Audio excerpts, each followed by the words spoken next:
Hello guys, my name is Rob. Welcome to the Hodl EOS channel where we stay focused on EOS and EOSIO blockchains.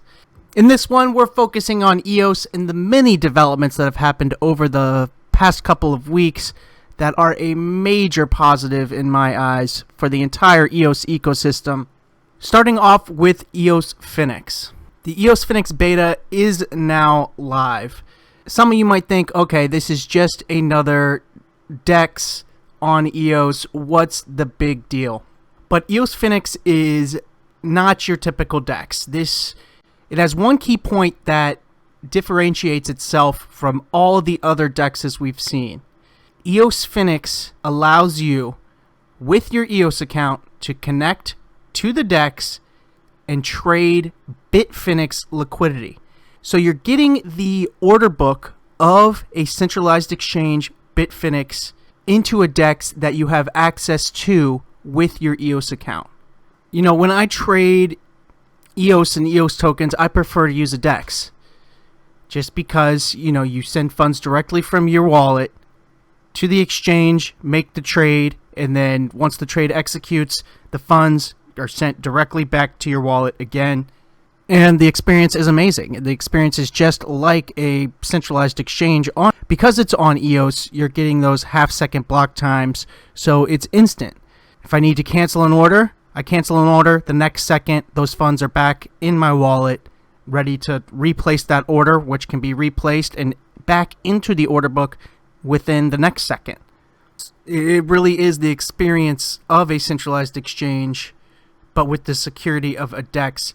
Now, this is a little bit different on EOS Phenix. It's a lot like the WhaleX model where you do transfer to their account, but the main thing here is the order books. Getting that centralized exchange liquidity at the fingertips of any EOS account. It's a beautiful marriage between the benefits and liquidity of a centralized exchange with the security of a DEX, all at the speed of EOS. This is something, you know, at least I would never consider on like ETH or something with the high transaction fees, spending a couple dollars to send an order into a ETH DEX order book, and then if I want to cancel that, that's another couple dollars in fees, and then I got to spend another couple dollars in fees, or probably more than a couple dollars, $10 plus, to then re-put my order back into the order book again, which I think is why, you know, swap pools have gained so much traction on ETH. You just got to pay that transaction fee once, do the swap, then the new tokens appear in your wallet. But we're not talking about ETH.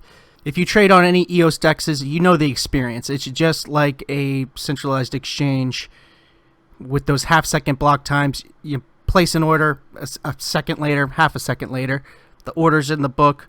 Then once the order gets filled, the next second, the new tokens are in your wallet, your EOS wallet, and you're ready to do whatever you want with those. So volumes on EOS Phenix are still low, like in beta, but 2 million USDT and BTC volume. Not a bad start for the first couple weeks of beta, and I expect this to grow. And like we see with all exchanges on EOS, with the fact of those half-second block times and feeless transactions, all liquidity is intertwined. All liquidity is one. It does not matter where the liquidity is. As soon as a trade happens on one exchange and there's an arb opportunity between another exchange or a swap pool or something else, in that next block, the arb bots take over and rebalance all the books, bringing liquidity from one exchange to another where it's needed at that point in time. So now with EOS Phenix, we have the centralized order book, the centralized liquidity of Bitfinex now injected into that entire ecosystem, where as soon as liquidity is needed on one EOS DEX or one EOS swap pool, our bots can pull from Bitfinex Liquidity using EOS Phenix and take that liquidity where it is needed at that point in time. So there's one other big development surrounding EOS Phenix, and that is the fact that they're using pTokens. You can see BTC USDT is using pBTC. And if we look at pTokens, we see a huge explosion in the amount of Bitcoin on EOS using pBTC, as well as pETH and pLTC. Now, pETH hasn't been announced yet by the pTokens team. I believe I heard they are announcing it this week, but it is already live. But the main thing here is the explosion in growth we're seeing in Bitcoin on EOS using the pToken standard. And what this means is pBTC is BTC on EOSfinex. And since EOSfinex is Bitfinex order books, Bitfinex Liquidity, pBTC is Bitcoin on Bitfinex. Just like when you deposit to an exchange USDT, you can deposit USDT from Ethereum, from EOS, from Omni, but it doesn't matter where you deposit it from. When it hits your account, it's just USDT. There's not a special USDT ETH, USDT EOS, USDT Omni. When it hits your account, it's just Bitcoin, and that's what pBTC is on Bitfinex, on EOSfinex. You deposit pBTC and it's Bitcoin on the exchange. It's an accepted deposit form of Bitcoin, which is huge. No need to convert your pBTC to Bitcoin and then send the Bitcoin to the exchange. pBTC is an accepted BTC on EOSfinex. Now, this has really opened up the gate. You can see for the longest time before the EOSfinex launch, pBTC has been out on EOS, and it's maintained 6, 7, 8 BTC on EOS. Now we're seeing a huge explosion in the amount of pBTC actually circulating on EOS, and this all occurred directly after the EOSfinex launch. So thanks to EOSfinex, I really think pBTC and the pTokens will become the major player in Bitcoin, Ethereum, LTC on EOS. I've heard in the pTokens Telegram from the team that they are also working on yield farming initiatives on EOS. So those should be coming soon. pBTC, pETH, pLTC, yield farming on EOS, as well as some chatter about their PNT token coming onto EOS as well. So this will be something to keep an eye on, the growth in pBTC, pLTC, pETH on EOS, and see where this plateaus at. Right now it's in its rocket ship heading to the moon in the amount of BTC on EOS, with the pBTC numbers just continuing to climb day after day after day. Staying in the whole DeFi ecosystem on EOS, Vigor Protocol released a progress update 1 month after launch. I am a current Vigor DAC custodian. Vigor Protocol is built by a DAC, built by the community. Anyone can come in and contribute. And as we've seen, its whole community coming together to launch this.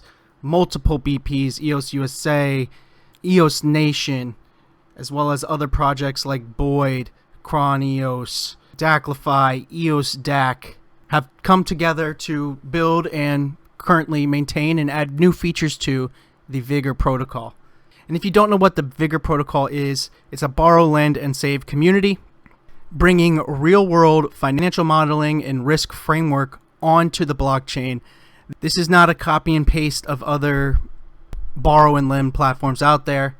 This is a protocol that can really only be done on EOS with the amount of on-chain calculations that happen. So to quickly run through this, in the first month after launch, if you have not seen the Crypto Ticker article, top 6 EOS-based DeFi products, Vigor Protocol was ranked number 2. And I'll leave a link to all of these pages in the description below to check out. Past the 500 plus user mark, I think it's up in the 540s as of today. Integrated free transactions, free CPU on the Vigor app for Anchor and Scatter users currently. Now, right now, you do need to click this checkbox for free transactions in the sidebar menu. But soon it'll be a default feature that'll just be always on, no need to click a button. You will have free transactions on the Vigor app. And there was a huge code update increasing the speed and scalability of the protocol. There's an image of the on-chain calculations that happen in the background. These are not what users pay. This is the system contract itself running the calculations and the risk framework for each individual users behind the scenes. And before, hovering around 5 millisecond mark, and then you can clearly see where the update happened. Cut that down 60% all the way to 2 milliseconds, and now humming along here for 2 milliseconds.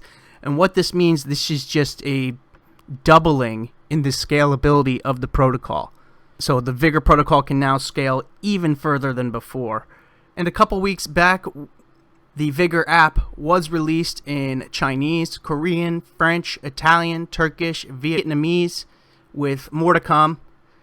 There's still more languages. That's one of the beauties about the DAC. People from all over the world coming together to contribute. And the Chinese was the big one. The Chinese community had been asking for the app in Chinese. A few more UI improvements. There's a new Vigor app mobile wizard, just making it easier for mobile users to want to use the wizard and get walked through the steps, step by step, taking out a loan.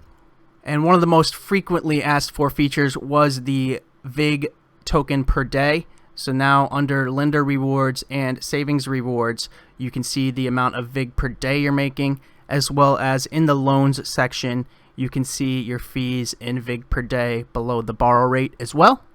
VIG staking to vote for BPs in proxy. The custodians of the Vigor DAC have approved the proposal to allow VIG staking to vote for BPs in the proxy. So this is a lot like Nut Token is doing. With Nut Token, you can stake and vote for BPs, and we all see how much value that has. So this is in the exploratory phase.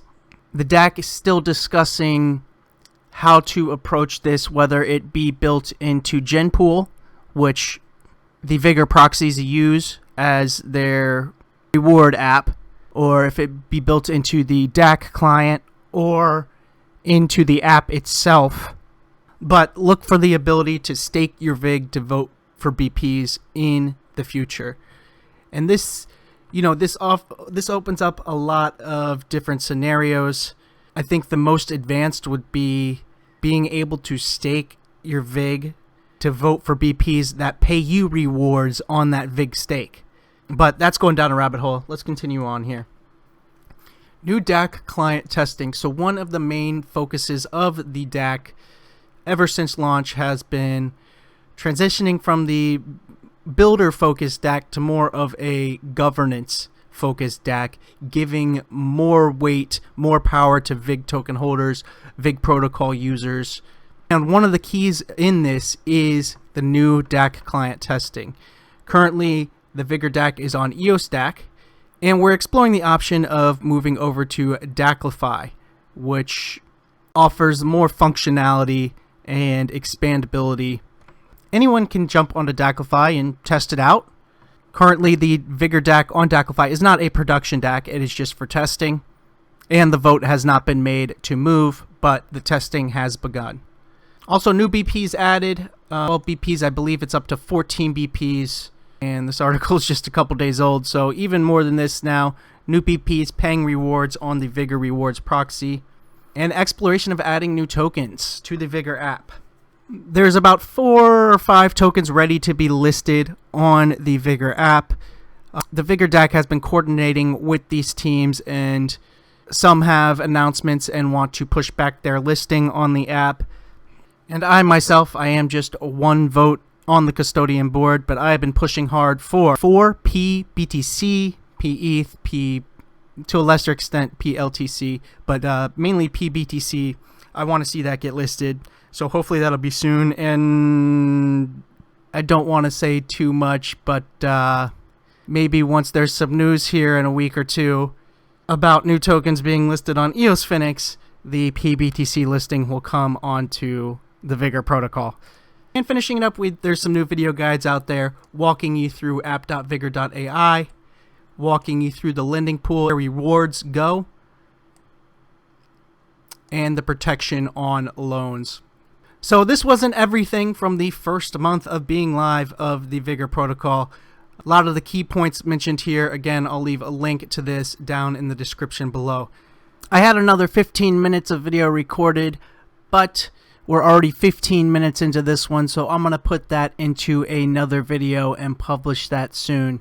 So we'll end this one off here. Check out the links in the description to everything discussed in this video. Also linked in the description, hodleos Twitter. Give it a follow if you're not already.